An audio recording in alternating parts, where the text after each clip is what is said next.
आज जो हम देख रहे हैं और समझ रहे हैं उसमें एक बात तय हुई कि नक्सलियों की एक कही हुई बात सच साबित हो गई। वह कौन सी बात है? 2014 में जब आदरणीय मोदी जी के नेतृत्व में सरकार बनी तो 1.5 साल बाद 2015 के बीच में ईआरबी यानी ईस्टर्न रीजनल ब्यूरो की मीटिंग, बड़ी इंपॉर्टेंट मीटिंग होती है नक्सलियों की, उसमें उनकी मीटिंग हुई और उस मीटिंग में एक प्रस्ताव पास किया गया। प्रस्ताव का पहला पैरा था कि पुरानी सरकार, उसमें लिखा गया था मनमोहन सिंह जी का नाम, कि उसके जाते ही हमारी सेंट्रल कमेटी की भविष्यवाणी सत्य साबित हो रही है कि मोदी सरकार के आने से हमारी समस्याएं बढ़ेंगी। यह नक्सलियों के डॉक्यूमेंट में लिखा हुआ ईआरबी 2015 का उनका रेजोल्यूशन है। दूसरे पैरा में वह एक प्रस्ताव पारित करते हैं मोदी सरकार के खिलाफ और मोदी के खिलाफ। अभी आदरणीय गृह मंत्री जी ने कहा कि हिंसक है। मैंने बहुत सारे नक्सली लिटरेचर पढ़े हैं, मुझे लगता है कि 15-20 हजार पर्चे मैंने पढ़े होंगे उनके, और उसमें मैं एक ही चीज ढूंढता रहा, एक शब्द ढूंढता रहा, कहीं वेलफेयर शब्द मिले क्या। यकीन मानिए, क्लास कॉन्फ्लिक्ट, क्लास वॉरफेयर जैसे शब्दों का तो बार बार जिक्र है। उनके नक्सली लिटरेचर में भी सोशल वेलफेयर शब्द का जिक्र आपको एक बार भी गलती से नहीं मिलेगा।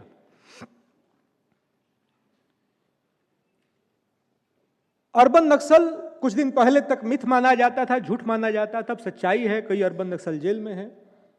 आज का जो कार्यक्रम है इसमें बड़े पैमाने पे एकेडमिया से लोग आए हुए हैं। मुझे लगता है 1000 से ज्यादा संख्या टीचर्स की है, प्रोफेसर्स की है, रिसर्च स्कॉलर्स की है। कई वाइस चांसलर हमारे साथ हैं, कई आदरणीय वाइस चांसलर हमारे बीच हैं। 32 से ज्यादा यूनिवर्सिटीज पार्टिसिपेंट हैं, 1 दर्जन से ज्यादा राज्यों से प्रतिनिधि आए हुए हैं। यूनिवर्सिटीज में क्या होता था पहले, मैं आपको बताता हूं कि आदरणीय प्रधानमंत्री जी की हत्या की साजिश के आरोप में एक सीपीआई माओवादी जो जेल में है, जेएनयू में पढ़ता था। और जेएनयू में क्या पढ़ाई करता था, उसका एमफिल का डिसर्टेशन आप देखेंगे, आपको देखना चाहिए एमफिल का डिसर्टेशन, उसको पढ़ना भी चाहिए। उसके एमफिल का डिसर्टेशन का टाइटल था India whether colonial, neo colonial और फ्यूडल। 3 अपशब्द गढ़े गए थे और उसकी एमफिल में कंक्लूड होता है कि भारत ये तीनों है, कॉलोनियल भी है, फ्यूडल भी है, नियो कॉलोनियल भी है। पढ़ाई के नाम पर यूनिवर्सिटीज में ये सारी चीजें चलती थीं। और जो व्यक्ति इस तरह का एमफिल करता था, बाद में सीपीआई माओवादी के रूप में पकड़ा जाता है और प्रधानमंत्री को मारने की साजिश का अभियुक्त होता है, तो इसमें मुझे लगता है कोई आश्चर्य की बात नहीं होनी चाहिए। 8 जुलाई 1979 को एनआईटी वारंगल में बिहार के एक छात्र की हत्या हुई। नाम था विनोद कुमार झा, एबीवीपी के कार्यकर्ता थे विनोद झा। उनका दोष यह था कि वो यूनिवर्सिटी कैंपस में नक्सलियों का प्रभाव था, वह महर्षि अरविंद और विवेकानंद की बात करते थे, इस कारण उनकी हत्या हो गई। आगे चल करके जगन मोहन रेड्डी की हत्या हुई 2 साल बाद। जगन मोहन रेड्डी को 6 फरवरी 1984 में मारा गया। उनका दोष यह था कि वह तिरंगा 26 जनवरी को फहरा रहे थे और नक्सलियों ने मना किया। तिरंगा फहराने के लिए एबीवीपी कार्यकर्ता की हत्या की गई और वो तिरंगे के विरोध में नक्सलाइट्स थे। 8 जुलाई 1979 की घटना के दिन, ठीक उसी दिन, एक उम्र का जिक्र कर रहा हूं, भारत के दूसरे कोने में एक किशोर जिसकी उम्र उस दिन 14 वर्ष 9 महीने 9 दिन थी, वो आगे चल करके अपने छात्र जीवन की शुरुआत उसी संगठन से करते हैं जिस छात्र संगठन के सदस्य विनोद कुमार झा और समा जगमोहन रेड्डी थे। आज वह किशोर जिनका मैं जिक्र कर रहा हूं, भारत के यशस्वी गृह मंत्री हैं और हमारे बीच, हमारे साथ हैं। समय का चक्र गोल है, पहिया भी गोल होता है, समय भी घूम करके वहीं आता है। वह कहानी जो 8 जुलाई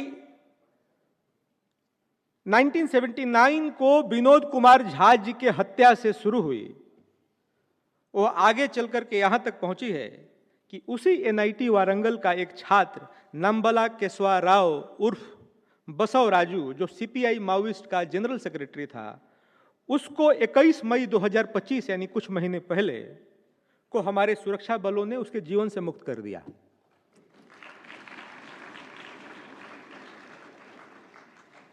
अभी आदरणीय गृह मंत्री जी ने कहा कि सरेंडर करेंगे तो रेड कारपेट है, और अगर हिंसा का रास्ता अपनाएंगे तो हमारा रूथलेस अप्रोच है। यहां से आप लोगों के लिए बहुत सारी कहानियां थीं, आज के पूरे कार्यक्रम में बहुत सारी सूचनाएं थी, बहुत सारी ज्ञानवर्धक बातें थीं। मुझे लगता है कि नक्सलियों के लिए भी यहां से एक बात जानी चाहिए, वो ये कि आदरणीय गृह मंत्री जी, आदरणीय अमित शाह जी के पास 2 मंत्रालय हैं, और उस 2 मंत्रालय की 2 भाषा है। एक की भाषा कॉपरेशन की है और दूसरे की भाषा ऑपरेशन की है।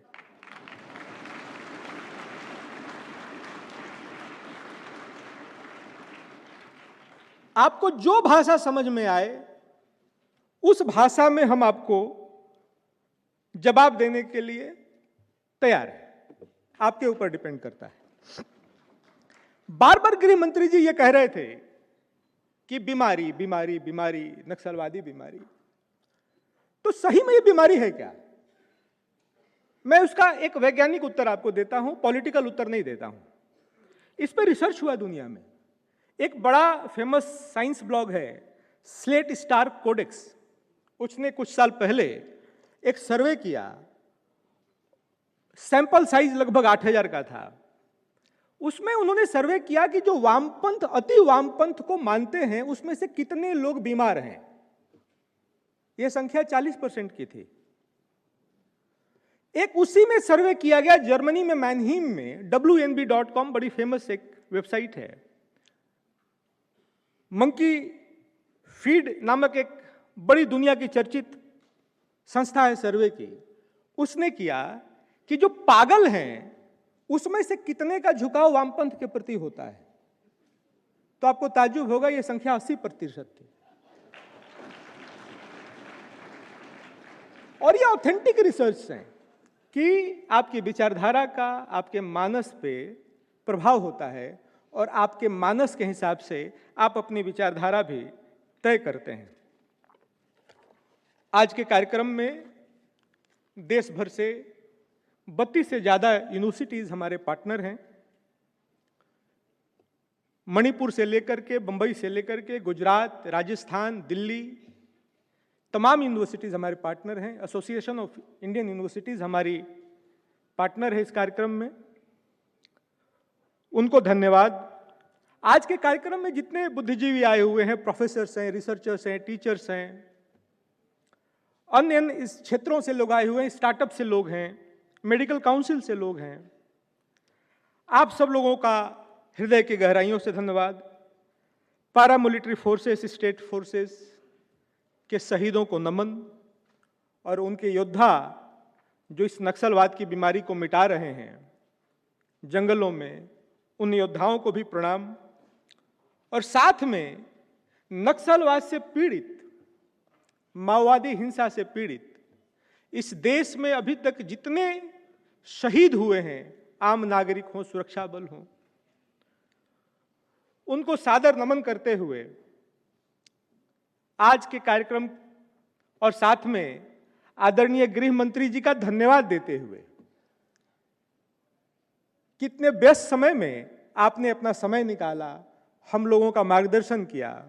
और आज के कार्यक्रम में एक बात हम आपको जरूर ये बताना चाहते हैं कि ये जो लोग आए हैं, अमूमन मैं देख रहा हूं कि सुबह से जो लोग आए हुए हैं वह बाहर नहीं गए, वो लगातार टिके हुए हैं।